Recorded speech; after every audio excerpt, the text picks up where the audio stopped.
നമസ്കാരം. പ്രധാന വാർത്തകൾ. ഈ ചെറിയ പെരുന്നാൾ ദിനം ഒരുമയുടെ ആഘോഷമായി മാറട്ടെ. ആശംസകളുമായി മുഖ്യമന്ത്രി. ചെറിയ പെരുന്നാൾ ആശംസകൾ നേർന്ന മുഖ്യമന്ത്രി പിണറായി വിജയൻ. സ്നേഹത്തിന്റെയും ത്യാഗത്തിന്റെയും സന്ദേശം ഉയർത്തിപ്പിടിച്ച റംസാൻ കാലമാണ് കഴിഞ്ഞുപോയതെന്നും മറ്റുള്ളവരുടെ ദുഃഖങ്ങളിലും ക്ലേശങ്ങളിലും സാന്ത്വനസ്പർശമായി മാറുന്ന ഉന്നതമായ മാനവികതയുടേതാണ് റംസാനെന്നും മുഖ്യമന്ത്രി പറഞ്ഞു. ഈ ചെറിയ പെരുന്നാൾ ദിനം ഒരുമയുടെ വലിയ ആഘോഷമായി മാറട്ടെ. എല്ലാവർക്കും ഹൃദയം നിറഞ്ഞ ചെറിയ പെരുന്നാൾ ആശംസകൾ നേരുന്നതായും മുഖ്യമന്ത്രി പറഞ്ഞു. പടക്കം പൊട്ടിക്കുന്നതിനിടെ അപകടം. യുവാവിന്റെ കൈയേറ്റു.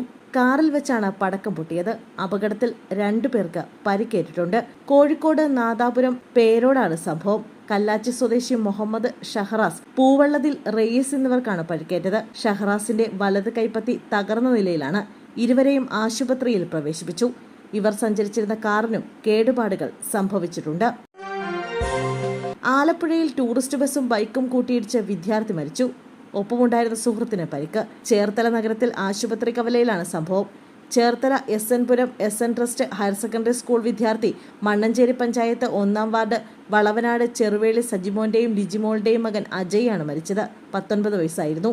ഒപ്പമുണ്ടായിരുന്ന പെൺകുട്ടിയെ പരിക്കുകളോടെ ആലപ്പുഴ മെഡിക്കൽ കോളേജിൽ പ്രവേശിപ്പിച്ചു. ഇന്നുച്ചയ്ക്കായിരുന്നു അപകടം. ബസ് വരുന്നത് കണ്ട് ബൈക്ക് ബ്രേക്ക് പിടിച്ചെങ്കിലും ബസ്സിന് അടിയിലേക്ക് ബൈക്ക് തെന്നി വീഴുകയായിരുന്നു. ഗുരുതരമായി പരിക്കേറ്റ അജയനെ താലൂക്ക് ആശുപത്രിയിൽ എത്തിച്ചെങ്കിലും മരിച്ചു. വീട്ടിലെത്തി പോലീസ് പരിശോധന. 150 ലിറ്റർ സ്പിരിറ്റ് പിടിച്ചു.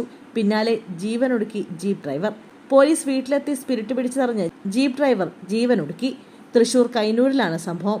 പുത്തൂർ സ്വദേശി ജോഷിയാണ് മരിച്ചത്. 52 വയസ്സായിരുന്നു. ജീപ്പ് ഡ്രൈവറായ ജോഷിയുടെ വീട്ടിൽ നിന്ന് 150 ലിറ്റർ സ്പിരിറ്റ് പോലീസ് ഇന്ന് പിടിച്ചിരുന്നു. പോലീസ് വീട്ടിലെത്തിയത് അറിഞ്ഞതോടെയാണ് ജോഷി ജീവനൊടുക്കിയതെന്നാണ് കരുതുന്നത്. ഒല്ലൂർ പോലീസ് സ്ഥലത്തെത്തി. തുടർ നടപടികൾക്ക് ശേഷം മൃതദേഹം ആശുപത്രിയിലേക്ക് മാറ്റി. എമ്പുരാൻ റീഎഡിറ്റ് പതിപ്പ് നാളെ മുതൽ 3 മിനിറ്റോളം നീക്കം ചെയ്തു. റീഎഡിറ്റ് ചെയ്ത എമ്പുരാൻ നാളെ മുതൽ പ്രദർശിപ്പിച്ചു തുടങ്ങും.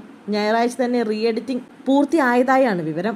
3 മിനിറ്റ് ഭാഗം ചിത്രത്തിൽ നിന്നും നീക്കം ചെയ്തുവെന്നാണ് വിവരം. അവധി ദിവസമായിട്ടും റീഎഡിറ്റിന് അനുമതി നൽകാൻ സെൻസർ ബോർഡ് ചേർന്നു.